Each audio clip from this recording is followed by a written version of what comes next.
अस्सलामुअलैकुम दोस्तों, H store की जानिब से तमाम दोस्तों को मेरा सलाम। दोस्तों, वासिफ़ अली वासिफ़ साहब की कुछ किताबें आपने एच स्टोर पे ऑलरेडी लेके पढ़ ली हुई हैं, जिसमें दिल दरिया समंदर और बात से बात है। इसके अलावा कुछ और किताबें मैं उनकी लेके हाजिर हुआ हूँ। इनमें से एक किताब है किरण किरण सूरज, वासिफ़ अली वासिफ़।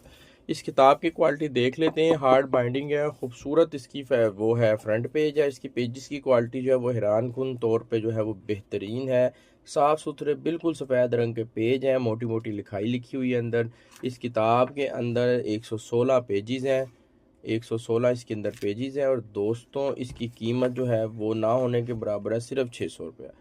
वीडियो की डिस्क्रिप्शन में इसका लिंक मिल जाएगा आपको, आप देख सकते हैं। किताब जो है बेसिकली वो जो अच्छी अच्छी बातें लिखी हुई हैं इस किताब के अंदर, पढ़ने से जो है वो ताल्लुक़ रखती है। वीडियो की डिस्क्रिप्शन में इसका लिंक मिल जाएगा। जिन साहब या साहिबा को किताब चाहिए हो, चेस्टोर पर डायरेक्ट ऑर्डर प्लेस कीजिए, नहीं तो व्हाट्सएप पर रब्ता करके भी ये किताब आप मंगवा सकते हैं। Thank you ji, Allah.